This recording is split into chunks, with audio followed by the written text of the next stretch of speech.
ভক্তি মাৰ্গত আগবাঢ়িবলৈ এইকেইটা বাধা আছে, সহজে আগবাঢ়িব নোৱাৰি। কি? জাতি বিদ্যা মহদ্দম্ভ ৰূপ যৌৱনমেৱ চ যত্নত স্তুতি বৰ্জিত পঞ্চতৈ ভক্তি কন্তকা। জাতিৰ গৌৰৱ, কুলৰ গৌৰৱ, স্থানৰ গৌৰৱ, মৰ্যাদাৰ গৌৰৱ আৰু ৰূপ যৌৱনৰ গৌৰৱ, এইকেইটা যদি লগত থাকে আগবাঢ়িব নোৱাৰে। ব্যাসদেৱৰ কি আছিল? বিদ্যা আৰু জ্ঞানৰ গৌৰৱ, কিন্তু নাৰদদেৱৰ সন্মুখত প্ৰকাশ কৰা নাই। আমি মানুহ হোৱাহেঁতেন কি বুলি ক'লোহেঁতেন? নাৰদদেৱে যদি ক'লে হেৰিহেঁতেন, তুমি এই 4 বেদ 14 শাস্ত্ৰ লিখিলা, তাতচোন ঈশ্বৰৰ কথা নিলিখিলা। আমি মানুহ হোৱাহেঁতেন ক'লোহেঁতেন, কাক ভুল ধৰিবলৈ আহিছে? 4 বেদ 14 শাস্ত্ৰ মই কৰিলোঁ, আপুনি কেইখন কোৰাণ লিখিছে? ব্যাসদেৱেতো ক'ব পাৰিলেহেঁতেন, নাই কোৱা। একেষাৰতে মান্তি হৈ নাৰদদেৱত আশ্ৰয় হৈছে।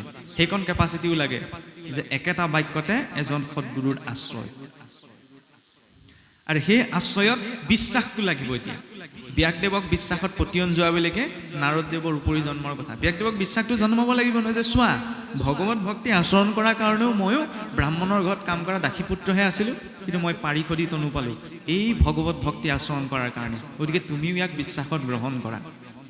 এতিয়া ভাবুকতা আহিলে, আশ্ৰয় লভিলোঁ, বিশ্বাসো আহিলে, কিন্তু সেই ধৰ্ম মাৰ্গত বিশ্বাসটো থকাৰ পাছতো যদি কিবা পোৱাৰ ভাৱনা এটা লৈ আগবাঢ়ো, তেতিয়াহ'লে গতিটো কেনেকুৱা হ'ব? অশ্বত্থামাৰ নিচিনা। নহ'লে আপুনিয়ে ভাবি চাওক, কৈ আছিল ব্যাস নাৰদৰ কথা, আকৌ অশ্বত্থামাৰ প্ৰসংগ কিয় পালেগে? নিৰুক্তত অশ্ব শব্দে অহংকাৰকো বুজোৱা হৈছে। অশ্বত্থামাই ভাবিলে ন, মই যদি পাণ্ডৱৰ গোটেই বংশটো নষ্ট কৰি পেলাওঁ, দুৰ্যোধনে তেতিয়া মোক ঢেৰ ধন সোণ সা সম্পত্তি দি বহুত সন্মান কৰিব। এই পোৱাৰ ভাৱনাটো যেতিয়া মানুহৰ মূৰৰ ওপৰত উঠি যায়, তেতিয়া হিতাহিত চিন্তা কৰা জ্ঞান হেৰুৱাই পেলায়। অশ্বত্থামাৰ সেই ভাৱনাত উৎপত্তি হৈছিল। সেইকাৰণে ধৰ্ম মাৰ্গলৈ আহিছোঁ হয়, কিন্তু কিবা এটা পোৱাৰ ভাৱনা লৈ নহয়। ইয়াত মাত্ৰ প্ৰাপ্তিৰ এটা ভাৱনা, ঈশ্বৰৰ শুদ্ধ ভক্তি। তাৰ বাহিৰে একো পোৱাৰ ভাৱনা লৈ এই মাৰ্গটোলৈ আহিব নোৱাৰোঁ। নহ'লে লোভটো এনেকুৱাকৈ সামৰি ল'ব। ধৰ্ম মাৰ্গটো তেতিয়া চাবলৈ নামঘৰলৈ আহিছোঁ, নামঘৰলৈ কাৰো মনত কাম ভাৱটো অহা নাই। নামঘৰলৈ আহোঁতে কোনো কাম ভাৱ লৈ নাহে। ক্ৰোধ ভাৱটোও অহা নাই, ক্ৰোধ ভাৱ লৈ কোনো নামঘৰলৈ নাহে। কিন্তু যি স্থানত কামে প্ৰৱেশ কৰিব নোৱাৰে, যি স্থানত ক্ৰোধে প্ৰৱেশ কৰিব নোৱাৰে, সেই স্থানত কিন্তু লোভেও প্ৰৱেশ কৰে। সেইকাৰণে লোভে কৈছিল বোলে, ব্ৰহ্মাণ্ড ভিতৰে দেখিও ক তুমি আই, লোভিয়াত পৰে মনুষ্যৰ মন্দ নাই, যত পাৰে মানে তাৰ ভালো নকৰিব, ভকতি খলিত কৰি যাতনা কৰিব। নামঘৰলৈ অহাৰ পাছতো কিন্তু মোৰ মনত লোভটো আহিব পাৰে নহয়। কামহে নাই অহা, ক্ৰোধহে নাই অহা, লোভটোতো ইয়ালৈকে আহিব পাৰে। সেইকাৰণে সাৱধান, কিবা এটা পোৱাৰ ভাৱনা লৈ যাতে আমি ধৰ্ম মাৰ্গলৈ নাহোঁ। তেতিয়াহ'লে কেনে ভাৱ লাগিব? সেয়া দেখুৱালে দ্ৰৌপদীৰ জৰিয়তে। যি দ্ৰৌপদীয়ে তেওঁৰ 5জন পুত্ৰক হত্যা কৰা ব্যক্তিজনকো ক্ষমা কৰি দিছে দুটা কাৰণত। প্ৰথম কাৰণ কি? এফালে গুৰুপুত্ৰ, কম ডাঙৰ কথা নে? আমাৰ মানুহৰ ভিতৰত ইমান সাহস আছেনে? নিজৰ হত্যা কৰা 5জন পুত্ৰক গুৰুপুত্ৰ বুলি আই দ্ৰৌপদীক ক্ষমা কৰি দিছে। আমি সৰু কথা এটাতে মানুহে ইজনে সিজনক ক্ষমা কৰিব নোৱাৰোঁ। আপুনি মোক টান কথা এটা ক'লে নহয়, মই মানি নলওঁ সহজে। সিমানকণেই নাই আমাৰ মনত ভাৱ। তেতিয়াহ'লে এই মাৰ্গটোত স্থায়ীকৈ আগবাঢ়িব পাৰিম জানো? নোৱাৰোঁ। সেইকাৰণে সেইটো স্পষ্টতাৰে প্ৰয়োজন। এই মাৰ্গটোত দ্বিতীয়তে কি প্ৰয়োজন? ক্ষমাৰ গভীৰতা। দ্বিতীয়তে বোলে, মই যেন মোৰো পুৰীপুত্ৰ হোকে অগণিশিয়া দহয় ইহান অৱস্থা দেখি সেইমতে গৌতমীতে জীৱে জীৱ। আজি যদি অশ্বত্থামাক মই মাৰি পেলাবলৈ কৈ দিওঁ, অৰ্জুনে আৰু ভগৱান কৃষ্ণ ধৰি বান্ধি দ্ৰৌপদীৰ সন্মুখত পেলাই দিছিলহি নহয়। কাৰণ এই অশ্বত্থামাৰ মৃত্যুত তেওঁৰ মাকে, আজি মই 5জন পুত্ৰক হেৰুৱাই পেলাই যিটো দুখ পাইছোঁ, এওঁৰ মাকে কিমান কষ্ট পাব।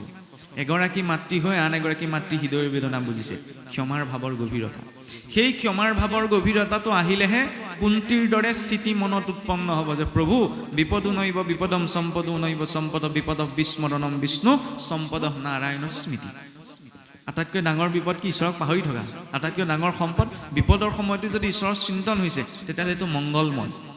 কেনেকৈ মংগলময়? বলিৰ পৰা যেতিয়া আপোনাৰ ভগৱান বিষ্ণুৱে বামন ৰূপত সৰ্বস্ব হৰণ কৰি ল'লে, যিসোপা গোটাইছিলে চবটোতো হৰণ কৰি ল'লে, এইটোতো লৌকিক দৃষ্টিত চাবলৈ অমংগল হৈছে। কিন্তু সেই অমংগলটো সুমংগললৈ পৰিৱৰ্তন হৈছে, কাৰণ তাত ভগৱন্তৰ হস্তক্ষেপ হোৱাৰ বাবে। গোটেই সুতলপুৰী ৰজা পাতি দিলে, এটা কল্পৰ বাবে ইন্দ্ৰ পাতি দিলে। ইমানখিনি সাধনা কৰি যিটো গোটাব নোৱাৰিলে, ঈশ্বৰে সেই ত্যাগ কৰাৰ বাবে তেওঁক প্ৰদান কৰিলে। আনহাতে মংগল, পুতনা ৰাক্ষসী আছিল, হয়নে? ৰাক্ষসী আছিল, ঈশ্বৰক বধ কৰিবলৈ গৈছিল। তাকো সুন্দৰী নাৰীৰ ৰূপ লৈ দেখাৰ লগে লগে ঈশ্বৰৰ চকুকেইটা ঢাকিহে দিলে। ঈশ্বৰৰ ওচৰলৈ যোৱাৰ লগে লগে সেইটোতো মংগল ঘটিছে। কিন্তু তাত ঈশ্বৰৰ প্ৰতি শুদ্ধ ভাৱ লৈ যোৱা নাই, সেইবাবে দেখাৰ লগে লগে ঈশ্বৰে চকুহে ঢাকি দিছে। গতিকে আমিও যাতে এনেকুৱা নহওঁ যে ঈশ্বৰৰ সন্মুখলৈ যোৱাটো ডাঙৰ কথা নহয়, আমাক দেখি আকৌ ঈশ্বৰৰ চকুকেইটা ঢাকি দিলে বেয়া হ'ব নহয়, নহয়নে? দেখিছিলতো দুঃশাসন, দুৰ্যোধন, ৰাৱণ, কংস এইবিলাকেও ঈশ্বৰক দেখিছিল, চিনিব পাৰিলে জানো? নোৱাৰিলে নহয়। সেইকণ শক্তি ঈশ্বৰে দিব লাগিব। সকলোতে ঈশ্বৰ আছে, কিন্তু আমি ইমান শুদ্ধ নহয় যে সকলোতে আমি ঈশ্বৰক অনুভৱ কৰিব পাৰিম, নহয়নে? সেইকাৰণে আমাক এটা নিৰ্দিষ্ট মাধ্যম দিলে, নামঘৰ, মঠ মন্দিৰ, যাতে এটা নিৰ্দিষ্ট স্থান, তালৈ গৈ আমি ঈশ্বৰক উপাসনা কৰিব পাৰোঁ। সেইখিনি সময়ততো আমাৰ ভাৱটো লাগিব। ঘৰত গোসাঁই ঠাইভাগ আছে, আমাৰ আকৌ মানুহৰ চিন্তাটো কি? ভাত খাবলৈ হ'লে গোটেইকেইজন যাওঁ নহয়, গোসাঁই ঘৰত চাকি দিবলৈ হ'লে হ'ব কোনোবা এজনে দিলেই হৈ গ'ল। চাকিত দিয়াজন লাগিলে নিৰ্দিষ্ট হওক, গোসাঁই ঠাইভাগ আছে যেতিয়া গৃহবৰ্তী গোটেইকেইজন লোকে পুৱা গধূলি সেৱাভাগ কৰাটো প্ৰয়োজন, নহয়নে? ভাত খোৱা সময়তে হ'ব আমুকে খাই দিলে হৈ যাব মোৰ ভাগটো, সেই বুলিতো আমি কেতিয়াও নকওঁ। উপাসনা নিজৰ, আৰু বিনা উপাসনাত ঈশ্বৰক পাব নোৱাৰি। প্ৰমাণ স্বয়ং ভক্ত ধ্ৰুৱ 5 বছৰ বয়সতে ঈশ্বৰক বিচাৰি গৈছে। নাৰদদেৱে লগ পাইছে নহয়, বৈকুণ্ঠৰ পৰাইতো আহিছিল। নাৰদদেৱেতো ক'ব পাৰিলেহেঁতেন, এই সৰু ল'ৰা এজনে কি উপাসনা কৰিব, ব'লা বোপাই মই তুমি যদি ইমানেই বিচাৰিছা ঈশ্বৰক মই দেখুৱাই আনোগৈ ব'লা। নিছে জানো? নাই নিয়া নহয়। বা ঈশ্বৰকো খাটনি ধৰিব পাৰিলেহেঁতেন, প্ৰভু এই সৰু ল'ৰাটোৱে কিনো উপাসনা কৰিব, যোৱাচোন ইমান ভাৱেৰে তোমাক বিচাৰিছে, দেখা এটা দি থৈ আহাগে। আহিছে জানো? 6 মাহলৈকে অনাহেৰে তপ কৰিব লগা হৈছে। 5 বছৰীয়া শিশুটিয়ে। আমি আকৌ কৈ থাকোঁ কি, এই সৰু ল'ৰা আছিলে ইমান কাৰিয়াত ইমান ভক্তি কৰিব পৰা নাই। আৰু ভক্তি কৰা মানে কি, আমাৰ কোনোবাখিনিত এইটোও বুজা যায়, নাম প্ৰসংগ কৰা, পাঠৰ আসন অলংকৃত কৰা, শৰাই ভাগ সজোৱা, এইখিনি সামাজিক দায়িত্ববোধত থকা কৰ্ম, হয়নে? সমাজে আজ্ঞা দিলেহে এজন ব্যক্তি এইখিনি কৰ্ম কৰিবলৈ আগবাঢ়িব। এইখিনি কৰ্মত বয়সৰ কিছুমান কথা আছে, ভক্তিতটো নাই। ঘৰততো ঈশ্বৰৰ নাম, ঈশ্বৰৰ ক্ষেত্ৰত গুণৰ কথা জনা, তেওঁ গুণলীলা শ্ৰৱণ কীৰ্তন কৰা, এইখিনিতো আমি কৰিব পাৰোঁ। ইয়াততো বয়সৰ কথা নাই, নহয়নে? আৰু এই উপাসনাটো জীৱনত এইকাৰণেই প্ৰয়োজন, কাৰণ সেই উপাসনাৰ জৰিয়তেহে ঈশ্বৰৰ কাষ চাপিব পাৰি। বিনা উপাসনাত দৈত্যও পোৱাগে নাই, যদিও তেওঁলোকে অধোগতি পাইছে, ভক্তও পোৱাগে নাই। আমি যে কৈ থাকোঁ, আমাৰ মানুহৰ মনত এটা ভুল ধাৰণা ভৰাই দিয়া হ'ল, আপোনাৰ হবে তাক কেনেকৈ লয় মই নাজানো, যে ভক্তি আটাইতকৈ সহজ, ভক্তি আটাইতকৈ সহজ বুলি ক'তো নাই। ভক্তিক সহজকৈ ভবা বুলি ভবাৰ কাৰণে, চিন্তা কৰাৰ কাৰণে আমাৰ কি হ'ল, যিটো মই নকৰিব লাগে সেইটো মই কৰি থাকিম, যিটো মই খাব নালাগে সেইটোকে মই খাই থাকিম, ৰাম নামেই শ্ৰেষ্ঠ, যেতিয়া ৰাম নাম লৈ মই তৰি যাম, এনেকুৱা এটা চিন্তা আমাৰ মাজত সোমাই গ'ল। সেইকাৰণে বৰকৈ আমি শৌচ সদাচাৰ এইবিলাক নীতি নিয়ম ইমান গুৰুত্বতা নিদিওঁ। সহজতে ভক্তি সহজ নহয়। কেনেকৈ সহজ বুলি ক'ব চাওকচোন, ভক্ত প্ৰহ্লাদে 5 বছৰ বয়সতে যিখিনি সহিব লগা হৈছে, আপুনি মই পাৰিমনে? অকণমান দুখ পালেই কণা ভগৱানটোৱে মুখে পালেগেনে? সেইষাৰহেচোন ওলায়। ভক্ত ধ্ৰুৱই জম্বুদ্বীপৰ অধিপতি ৰজা উত্তানপাদৰ সন্তান, নিজৰ গৃহ এৰি গুচি যাবলগীয়া হৈছে। এইফালে বিপ্ৰ দামোৰৰ খাবলৈ এমুঠি চাউল নাই, 2-3 দিন নোখোৱাকেই পাৰ হৈ যায়। আমিতো দুবেলা দুমুঠি খাবলৈ পাইছোঁ। কোনোবাই মোক ক'ৰবাত বেয়াকৈ কিবা এষাৰ কৈছে, সপোনতো মোৰ সেইটো মনত থাকিব, আমুকে মোক আমুকত কৈছিল। যিজনে ঈশ্বৰে গোটেই জীৱনটো দি আছে, সেইজনলৈ আকৌ সপোনতো মনত নপৰে নহয়। কিবা এটা কওঁতে, উজুতিটো খাওঁতে, খুন্দাটো খাওঁতে তেওঁলৈ প্ৰথম মনত নপৰে নহয়, বেয়া মাতটাহে ওলায়। আৰু সেইখিনি সময়ত যিটো চিন্তা হৈছে অন্তিম সময়টোতো সেইটোৱেই মনলৈ আহিব। ইয়ং ইয়ং ভাৱ স্মৰে নিত্যম তৰ্জন্তেব কলেবৰং তং তমেই অতি কন্তেয় সদা তৎ ভাৱ ভাবিত। এতিয়া যিটো ভাৱ চিন্তন হৈ আছে অন্তিম সময়টো সেইটোৱে আহিব। আজি সেই অনুৰূপতে আমি গতি পাম। উদাহৰণ জ্বৰ ভৰত ইমান এজন বিৰক্ত যোগী আছিল, ঘৰ সংসাৰ সকলো এৰি দিলে, বনত বাস কৰিবলৈ লাগে। অন্তিম সময়ত হৰিণ পোৱালিটোৰ মুহত মোহগ্ৰস্ত হৈ গ'ল। ইমান যোগী আছিল যিটো হৰিণ ৰূপত জন্ম। আমিতো সাধাৰণ মানুহ, বাক্যটোকে যেতিয়া সংযম কৰিব নোৱাৰে বাকীখিনি সংযম কেনেকৈ কৰিব? সেইকাৰণে এই চিন্তাটো এই মাৰ্গটোত লাগিব। আৰু ইয়াৰ পাছতে চাওকচোন, তেতিয়াহে ভীষ্মৰ মুখ্য উৎসৱ। ভীষ্ম মৰিছেহে, ভাগৱতক কিহে পালে? এজন মানুহ মৰাটোক মুখ্য উৎসৱ বুলি কৈছে। মানুহ মৰিলে উৎসৱ বুলি হ'ব পাৰে জানো? উৎসৱ পাতো জানো? কিন্তু ভাগৱতৰ ধাৰাৰে এজন ব্যক্তিৰ মৃত্যুটো উৎসৱলৈ ৰূপান্তৰ হ'ব পাৰে। কিদৰে? পিতামহ ভীষ্ম চাওকচোন, শৰশয্যাত পৰিছে। শৰশয্যাত পৰাৰ 3টা কাৰণ আছে।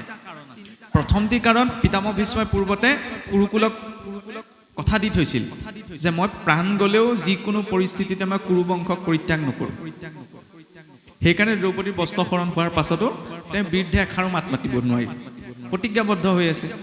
দ্বিতীয়তে, সেই দিনাৰ পৰা দুৰ্যোধনৰ পাপেৰে অৰ্জিত পাপ অন্ন যে খালে, সেই পাপ অন্ন খোৱাৰ শৰীৰত নিৰ্মাণ হোৱা এটি এটি ৰক্তৰ টোপাল যেতিয়ালৈকে ওলাই যোৱা নাই তেতিয়ালৈকে পিতামহ ভীষ্মই শৰীৰে নাই। ইমান এজন শ্ৰেষ্ঠ বৈষ্ণৱ, কিন্তু তেওঁ জানে এই সোপা খাই পেলাই থকা শৰীৰটোত মই থাকি এৰিলে মই সদগতি পাব নোৱাৰোঁ। দ্বিতীয় কাৰণ, পিতামহ ভীষ্মই এদিন জীয়াই থাকোঁতে যাত্ৰা পথত গৈ থাকোঁতে সাপ এটাৰ যাত্ৰা পথেদি পাৰ হৈ গৈছিল। খঙতে ধনুৰ আগে ধৰি পেলাই যা তই মৰি থাক বুলি কাঁইটীয়া গছ এজোপালে দিলে দলিয়াই, তাতে সোমাই লৈ পেলাই ধৰফৰাই সেই সাপটো মৰিব লগা হ'ল। সেইবাবেই পিতামহ ভীষ্মৰ সৰহজ্জা। আমি তেতিয়াহ'লে সাধাৰণ মনুষ্য, এইবিলাক চব সাধু কথা, খাব লাগে আৰু জীয়াই থাকিব লাগে, সকলোৰে হিচাপ হ'ব। অকণমান খালি চিন্তা কৰাৰ প্ৰয়োজন। জীৱনত পোৱা নোপোৱা আপুনি ভাবিছেনে, বা মই এইটো ভাবিব পাৰোঁনে? সৃষ্টিখন ইমান ধুনীয়াকৈ চলি আছে, ইয়াৰ ওপৰত কোনো নিয়ন্ত্ৰণ শক্তি নাই।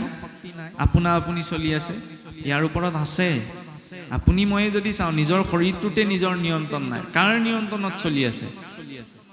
এটা দিন বেছিকেও নাপাওঁ, এটা দিন কমকেও নাপাওঁ, ইমান পাৰফেক্টকৈ সৃষ্টি চলাই আছে। অট'মেটিক চলি আছে নে? ইয়াত এটা উচ্চতম বৌদ্ধিক শক্তি আছে, যিটোৱে সকলো হিচাপ ৰাখিছে। আৰু এই কৰ্মৰ গতিটো ইমান গহন যে পিতামহ ভীষ্ময়ো হাত সাৰিব পৰা নাই। তৃতীয় কাৰণ, পিতামহ ভীষ্মটো ইচ্ছামৃত্যুৰ অধিকাৰী আছিল। সৰহজ্জাত পৰোঁতেচোন মৰি থাকিব পাৰিলে, নাই পৰা। কাৰণ সৰহজ্জাত পৰিছে তেওঁ দক্ষিণায়ন কালত। বছৰেকত আমাৰ দুটা অয়ন থাকে নহয়, যেতিয়া মকৰ সংক্ৰান্তি আৰু আমাৰ অসমীয়া মানুহৰ উৎসৱবিলাকো চাওকচোন, ইমান সুন্দৰ শাস্ত্ৰসন্মত বিজ্ঞানসন্মত। আমি মাঘ বিহু কেতিয়া পাতোঁ? এই সূৰ্যৰ মকৰ সংক্ৰান্তিত, হয়নে? সূৰ্য তেতিয়া মকৰ ৰাশিত প্ৰৱেশ কৰাৰ লগে লগে উত্তৰায়ণ গতি আৰম্ভ হয়। প্ৰথম ছমাহ দেৱতাসকলৰ দিনৰ সময়, পাছৰ ছমাহ দক্ষিণায়ন কাল, ৰাতিৰ সময়। কেনেকৈ? আমি আছোঁ ভূলোকত, দেৱতাসকল আছে কি সুৰলোকত। ইয়াত এবছৰে দেৱতাসকলৰ এদিন হয়। কেনেকৈ? আজি বিজ্ঞানেও এই কথা প্ৰমাণ কৰিলে নহয়। মহাকাশলৈ যে মহাকাশ চাৰিকলৈ উপগ্ৰহসমূহ পঠায়, উপগ্ৰহসমূহ মহাকাশত ওপৰলৈ গৈ থাকোঁতে সময়ৰ গতি কমি যায়। সকলো স্থানতে সময়ৰ গতি একেই নহয়, আপেক্ষিক। তেতিয়া আমি আছোঁ ক'ত? ভূলোকত, দেৱতাসকল আছে সুৰলোকত। অন্য জীৱই শৰীৰ এৰিলে ঊৰ্ধ্বদৈহিক যাত্ৰা কৰিব নালাগে।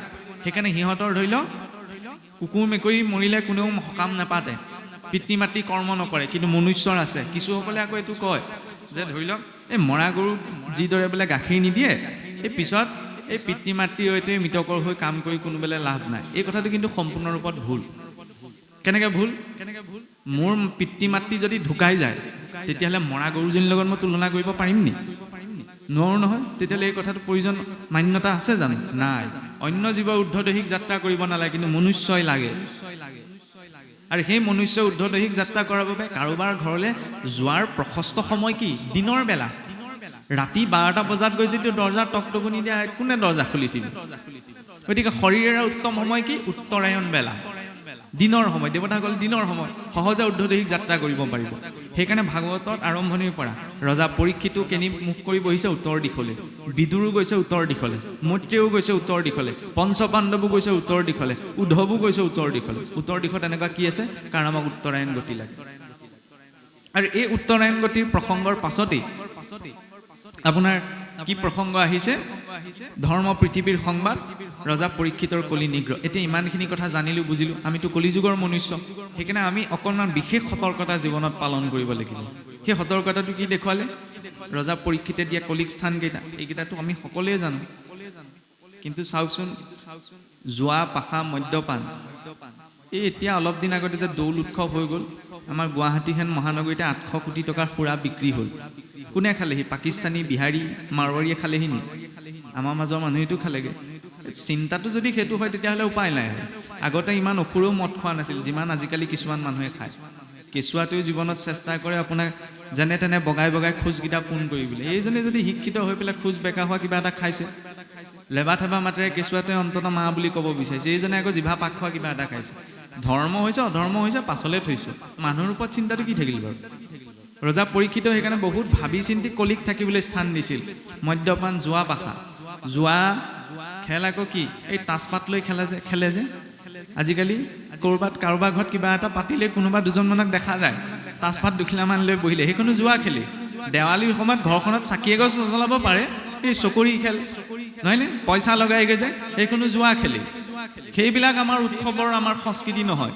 ক'ৰ পৰা আমাৰ কিছুমান মানুহে এইবিলাক টানি আনিলে ক'ব নোৱাৰোঁ।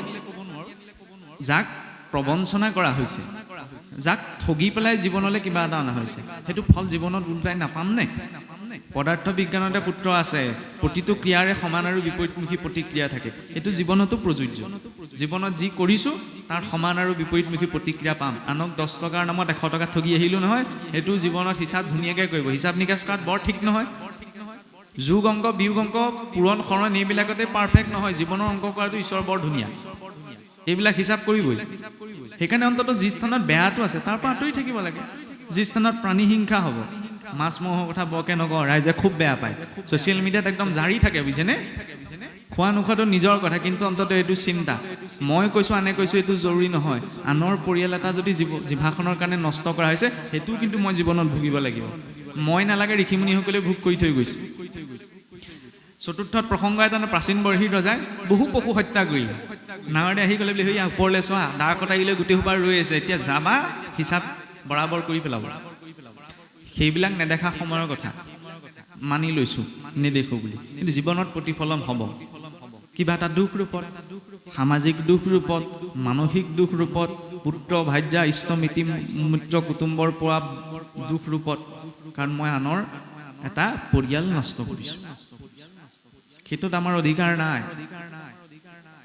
আৰু ইয়াৰ পাছতে ক'ত স্থান দিলে চাওকচোন, গৃহস্থৰ পঞ্চশুনা পাপ নিবৃত্তি হৈ যায় ঈশ্বৰৰ নাম কীৰ্তনত। কাৰণ নাজানি বস্ত্ৰ পৰিধান কৰোঁতে, ধৰি লওক পানী তোলোতে, ঢেঁকীত ধান বানোতে, এইবিলাক ব্যৱস্থাবোৰ আজিকালি কমিছে। পানী তোলোতে, ঘৰ সাৰোতে কিছুমান সূক্ষ্ম জীৱ নষ্ট হয়। গতিকে ইয়াৰ পাপটো নিবৃত্তি ক'ত হ'ব? ঈশ্বৰৰ নাম কীৰ্তন। কিন্তু কলি তাতো মান্তি নহ'ল। শেষত ক'ত স্থান দিলেগৈ? বোলে সীমাত থাকিব। পৰীক্ষিতো বৰ টেঙৰ আছিল, থাকিবলৈ কেনেকুৱা স্থানত দিছে বোলে? সীমাত। এতিয়া হিন্দুস্তান পাকিস্তানৰ পৰা ককাই ভাইলৈকে কেতিয়াবা সীমাটোক লৈতো দম নোপোৱা দেখা যায়। এফালে ভাতৃপ্ৰেম চাওক, হিৰণ্যাক্ষক যেতিয়া বধ কৰি থৈ গ'ল নাৰায়ণে, তেতিয়াৰ পৰাহে কশিপুৰৰ বাবে নাৰায়ণ শত্ৰু হৈ পৰিল। মোৰ ভাতৃক বধ কৰি থৈ গ'ল, সেইকাৰণে ভাতৃ হত্যাৰ প্ৰতিকূল। ভাতৃৰ প্ৰতি ইমান স্নেহ যে ঈশ্বৰৰ বিৰুদ্ধেও অস্ত্ৰ তুলিল। এতিয়া ভাতৃপ্ৰেম বোলে একে ককাই ভাই, মাত বোল নাই নহয় বোলে। কেলে? এই মাটি বাৰীৰ লগত লাগি। অসুৰৰো ইমানকণ মেনাৰ্ছ আছিল যে ভাতৃ স্নেহটো কেনেকুৱা হ'ব লাগে। মই যদি ককাই ভাইৰ মাজতে মিলা প্ৰীতিৰে থাকিব জনা নাই, শিকা নাই, তেতিয়া মই সমাজত বহু কথা কৈ, বহু কথা আচৰণ কৰি কি লাভ? নিজৰ ভেটিটোতো ঠিক কৰিব লাগিব। বোলে এইবিলাক কথা ভাষণতহে ভাল লাগে, আচলতে পালেহে গম পাবা। সেইটোৱে ঠেলি ঠেলি একদম বোলে মোৰ হিমাখালনি ভেটিত লগালি, মই কি একো নকম নি? নক'বচোন, তেওঁ আপোনাৰ ভেটিহে ঠেলিছে, ঈশ্বৰে বংশ ঠেলি দিব। অকণমান ধৈৰ্য ধৰিব লাগে। তেওঁৰ প্ৰতি বিশ্বাস, আমি যে কৈ থাকোঁ বিশ্বাসে মিলয় হৰি তৰ্কে বহু দূৰ। বিশ্বাস কৰিবলৈ ধৈৰ্যটোতো লাগিব। একেদিনাই ফলটো নিদিয়ে নহয়। মানুহে দিয়া বেজীটো অকণমান বিষাই ভাল হৈ যায়, ঈশ্বৰে দিয়া বেজীটো আকৌ ৭ম পুৰুষলৈকে থাকি যায় নহয়, নহয়নে? সেইকাৰণে তেওঁ বেজীটোলৈ বেছিকৈ আশা কৰিব লাগে। আৰু ইয়াৰ পাছত শেষত ক'ত স্থান দিলেগৈ? সুবৰ্ণ।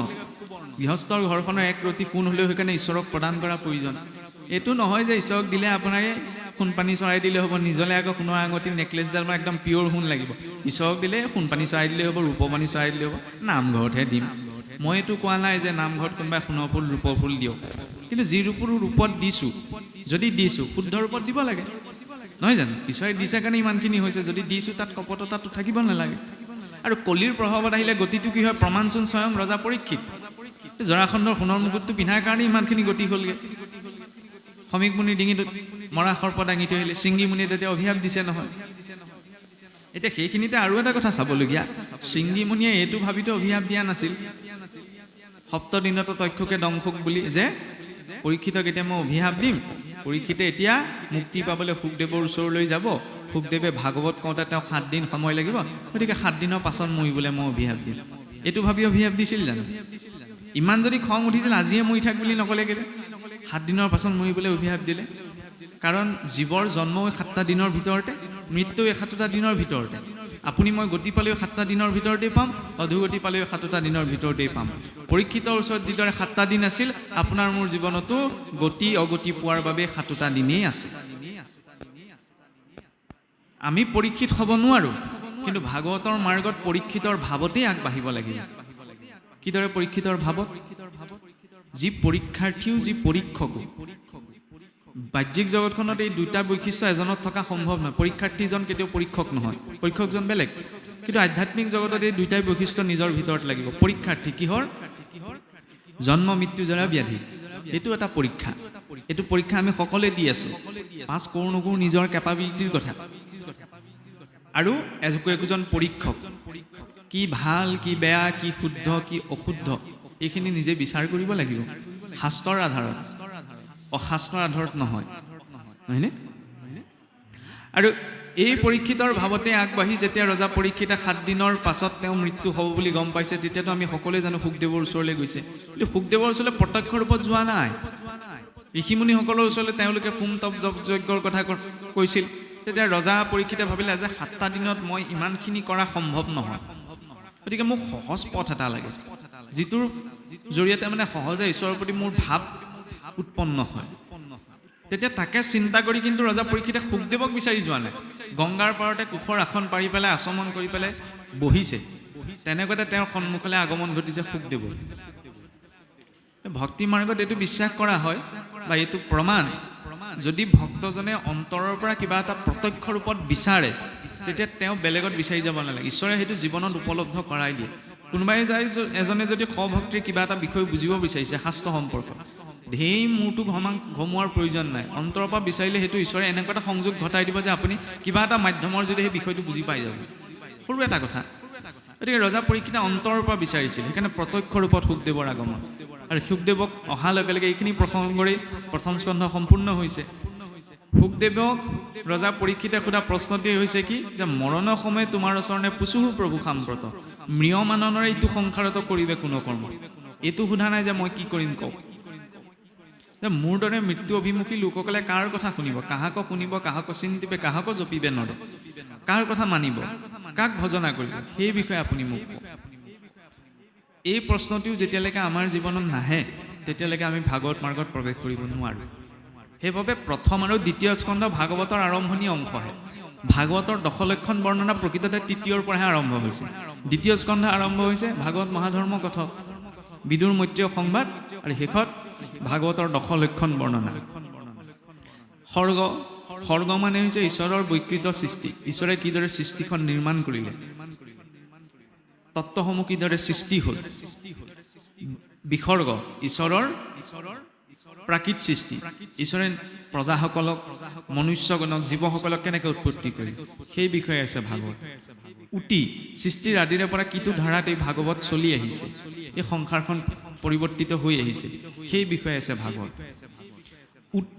উটিৰ পাছতে আছে স্থিতি এই জগতখন কি কি তত্ত্বসমূহত স্থিত হৈ আছে সেই বিষয়ে আছে এই ভাগৱতত মনন্তৰ প্ৰত্যেকজন মনুৰ শাসনকাল ভেদে ঈশ্বৰৰ লীলাসমূহ বেলেগ বেলেগ হয় যেন প্ৰত্যেক মনন্তৰ সাপেক্ষে ঈশ্বৰৰ লীলা এই ভাগৱতত আছে ঈশানু কথা ঈশ্বৰৰ কথা ভগৱানেশ্বৰ লীলা কীৰ্তনমিদম ভাগৱতম ভগৱন্তৰ পূৰ্ণ লীলা প্ৰকাশ কৰা হোৱাৰ বাবে ইয়াৰ এটা লক্ষণ হৈছে ঈশানু কথা ঈশ্বৰৰ কথা আৰু এই ঈশ্বৰৰ কথা শুনিব কিয় লাগে জীৱক আমাক কি লাগে নিৰোধ জন্ম মৃত্যু নিৰন্তৰ আমাৰ জন্ম মৃত্যু হৈ আছে পুনৰপি জননম পুনৰপি মৰণম পুনৰপি জননী যথৰি শয়নম পুনৰ পুনৰ জনম পুনৰ পুনৰ মৰণ পুনৰ পুনৰ জননী যথৰত শয়ন হৈ আছে এই প্ৰক্ৰিয়াটোক ৰোধ কৰাৰ যিটো পদ্ধতি ৰখাই দিয়াৰ যিটো পদ্ধতি সেই বিষয়ে আছে ভাগৱতত আৰু সেই নিৰোধ কৰিলে আমি কি পাম মুক্তি আৰু সেই মুক্তিৰ বাবে কাৰ আশ্ৰয় লৈ কেনেকৈ যাব লাগিব সেই বিষয়ে আছে ভাগৱতত সেইবাবে ভাগৱতৰ